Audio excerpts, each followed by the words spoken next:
Welcome to this Writer's Toolbox video, and I'll be talking about CL.E.A.R analysis.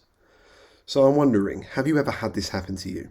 A teacher comes in and they give you something and they say, go and analyse. And you sit there like a deer in headlights, wondering, what does that mean? We need to break down analysis first. Here's the definition. Analysis means to break things down in order to bring out the essential elements or structure. Now I'm going to be honest, that still sounds a little confusing. So, let's explain it further. If you analyse, you might highlight cause and effect relationships. You might compare and contrast things, such as other texts, events, elements, or people. You might make inferences and explain what is not said on top of what is said. And finally, you might explain the relevance of the smaller parts of a system and how those small parts interact with one another and create a whole. That's what it means to analyse. Now we analyse across all subjects, and we can break this into 3 levels. Now in science, the first level, you might look at the smallest parts. This might be the smallest part of a cell. At the second level, we might talk about the cell as a whole, how those tiny parts work together to create the cell as a whole. And at the third level, we might discuss the impact the cell has on the body around it. In history, we might look at a particular event at a time in history. At level 2, we might think about how these events relate to one another. And at level 3, we might look at broader significance and changes that have happened as a result of these events. In English, then, we might look at the smallest part of a system, i.e. the language. We might think about what that reveals about the text as a whole. And we might make connections and talk about how these things show us more about a text. Let's break that down even further in English. Again, as I've said, there are 3 levels to this analysis system. And with the first level, it's called identify and effects. Now at this level, I like to think of us as investigators with a magnifying glass, going really deep, looking at the words, the phrases, and the literary devices. At this level, we're going to identify literary devices. We are going to identify word choice.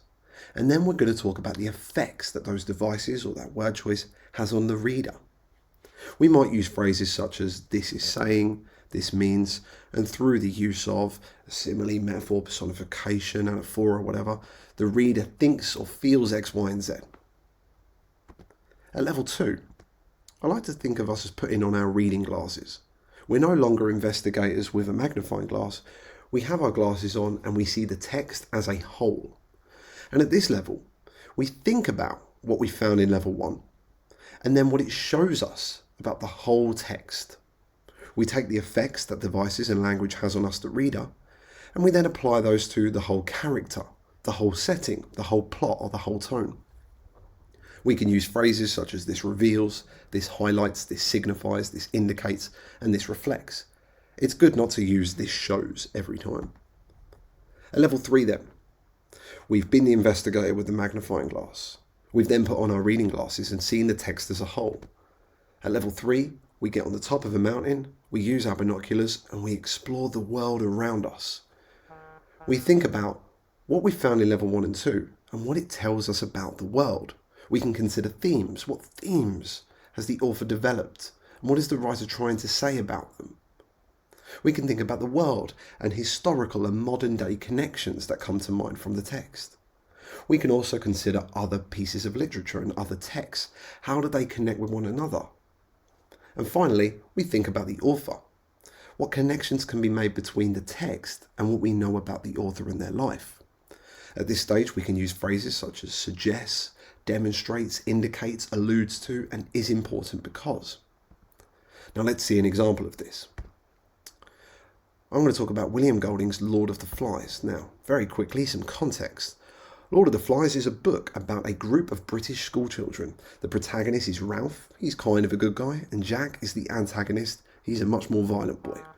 Now, basically what happens, you've got a group of British schoolchildren who have to evacuate England because of a fictional World War III. They get on a plane which crashes on a deserted island. Only the boys are there. There are no adults. And at the beginning, they find themselves developing a new system of rules and organisation. But without any adults to calm their behaviour, the children eventually become violent and brutal.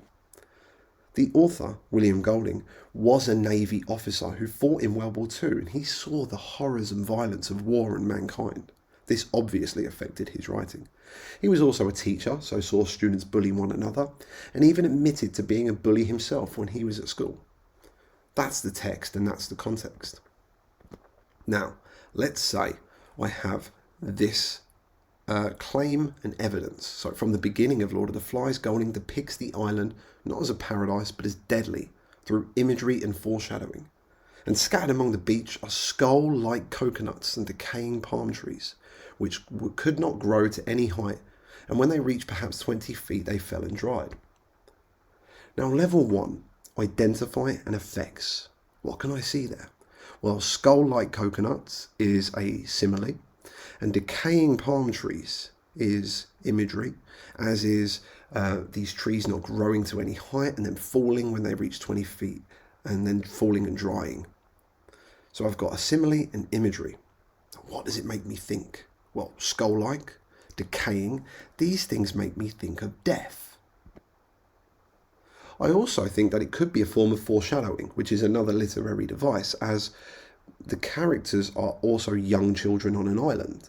The fact that the trees might not grow old might suggest that they won't grow old on the island either. Level 2 then.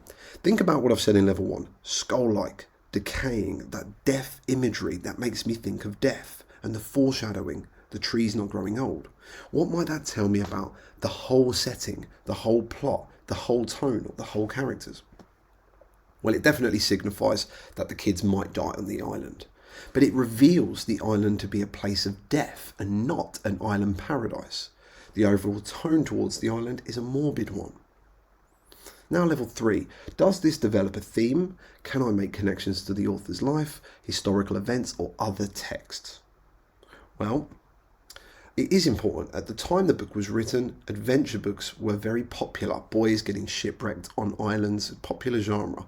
And often in these stories, they're quite happy tales of adventure. One specific example that Golding actually alludes to in the story is a book called The Coral Island. And in it, these 3 boys are shipwrecked, but they live quite civilly.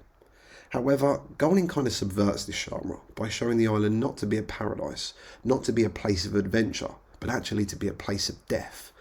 This obviously is important because he fought in the war and saw violence that humans were capable of. He probably read books like The Coral Island and thought, that had never happened. I've seen what war does to people. Now, the good thing about these analysis tables is that you can just copy and paste them and put them in your paragraph. Remember, when we're writing, we want to say a lot about a little. We want to be able to get the smallest pieces from the text and analyse them with such detail that our paragraphs are mostly analysis. Let's look at another example. Now, I can use the analysis tables much like I would with annotations. This is just a way of thinking. Now, I've got the excerpt. Beneath the dark canopy of leaves and smoke, the fire laid hold on the forest and began to gnaw. Acres of black and yellow smoke rolled steadily toward the sea. At the sight of the flames and the irresistible course of the fire, the boys broke into shrill, excited cheering. The flames, as though they were a kind of wildlife, crept as a jaguar creeps on its belly toward a line of birch-like saplings that fledged an outcrop of the pink rock. Okay, level 1. I need to identify stuff. What can I see? Well, I see a simile. Flames, as though they were a kind of wildlife, crept as a jaguar creeps. That's a simile. Now, what effect does it have on me? Well, when I think of a jaguar, what do I think of? They're predatory animals, they're wild, they kill, they're violent, they're aggressive, they stalk their prey. So it likens the fire to a predatory wild animal stalking its prey. Level 2 then. What does that tell me about the whole tone, the whole setting, the whole character, the whole plot? Well, it highlights the deadliness of the setting, of course. Level 3 then. Does this develop a theme? Well, it definitely develops the theme of savagery. And again, it contrasts similar stories such as The Coral Island and is important to the tone of the story as it matches the horrors Golding saw in World War II. Let's look at another example then. Well, another thing I noticed were words like laid hold, rolled steadily toward, and toward a line. And what struck out to me here was that these are words I often hear with war and battles. This reflects the violent nature of the plot and highlights the brutality through the setting. And it again develops the theme of savagery in the novel, and is important as Golding was a naval officer in World War II, so he was familiar with such terms. Now, the perfect thing about the analysis table, they work well for paragraph and essay writing, and they work well for annotations. They help us level our analysis and work our way up this thought process so that we are able to say a lot about a little.